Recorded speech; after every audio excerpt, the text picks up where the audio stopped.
do Pai, do Filho e do Espírito Santo. Amém. A nossa proteção está no nome do Senhor, que fez o céu e a terra. Peçamos a presença do Espírito Santo. Vinde, Espírito Santo, enchei os corações dos vossos fiéis e acendei neles o fogo do vosso amor. Enviai o vosso Espírito e tudo será criado e renovareis a face da terra. Oremos. Ó Deus, que instruístes os corações dos vossos fiéis com a luz do Espírito Santo, fazei que apreciemos retamente todas as coisas segundo o mesmo Espírito e gozemos sempre da sua consolação. Por Cristo Senhor nosso, assim sejas. Amém.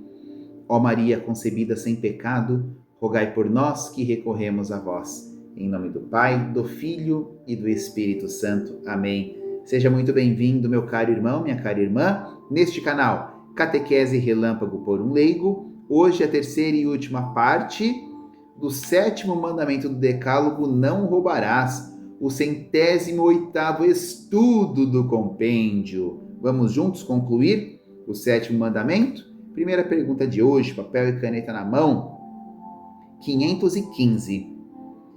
Vai tratar hoje sobre Estado, empresários, amor pelos pobres, ainda na questão social. Sigamos em frente. 515. Qual é a responsabilidade do Estado a respeito do trabalho? Resposta.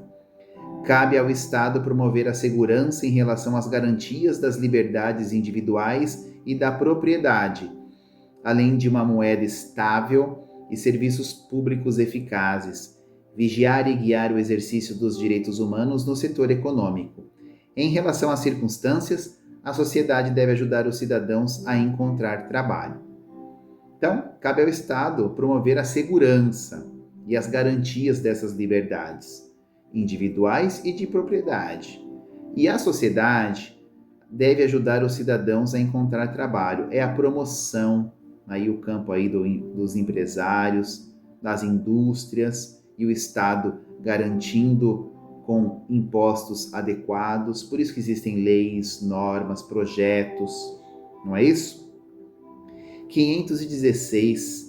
Que dever têm os dirigentes de empresas? Atenção se você é empresário. Resposta.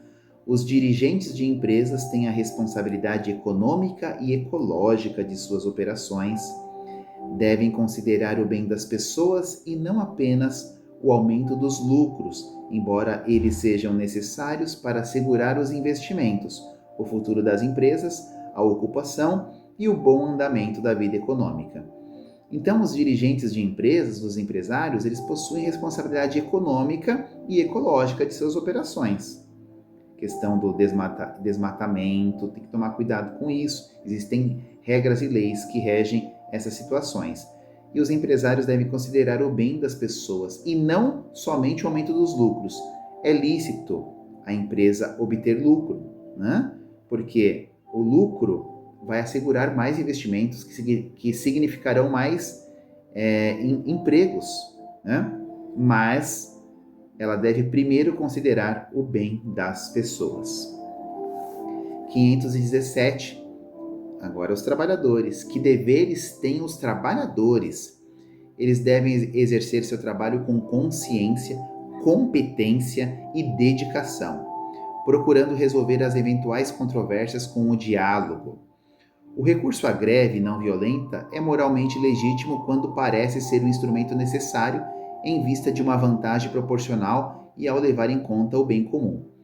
Então, os trabalhadores têm os seus deveres. É preciso trabalhar com consciência, competência e dedicação. Honrar o seu empregador, honrar o seu ordenado. E aqui fala também do recurso da greve não violenta, que ela é moralmente legítima quando parece ser o único instrumento necessário para uma vantagem proporcional aos trabalhadores, ok? 518. Como se realiza a justiça e a solidariedade entre as nações? Resposta. No plano internacional, todas as nações e instituições devem agir com base na solidariedade e subsidiariedade, com o fim de eliminar ou pelo menos reduzir a miséria, a desigualdade dos recursos e dos meios econômicos, as injustiças econômicas e sociais, a exploração das pessoas, o acúmulo das dívidas dos países pobres, os mecanismos perversos que obstaculizam o desenvolvimento dos países menos progredidos. Então, nessa resposta, como se realiza a justiça e a solidariedade entre as nações, que a Igreja tece seu comentário, vale destacar aqui os direitos humanos, aqueles 30 artigos de 1948, dezembro de 1948, que diz respeito a tudo isso daqui, a solidariedade, a redução da miséria, eliminação ou redução da desigualdade, as injustiças, o direito e os deveres, e por aí vai. Vale a pena conferir, coloca no Google aí, Declaração Universal dos Direitos Humanos, 1948, tá bom? 519, a penúltima de hoje. De que modo os cristãos participam da vida política e social?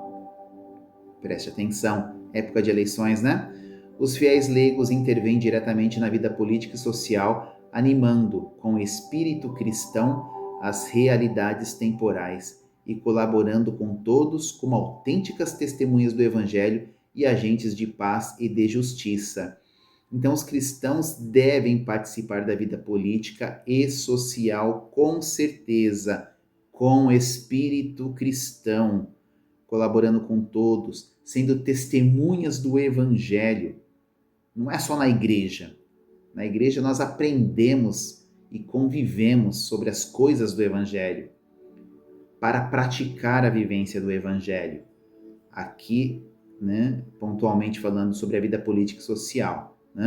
Então, ser agentes e promotores de paz e de justiça, como testemunhas do Evangelho da Boa Nova, que é nosso Senhor Jesus Cristo.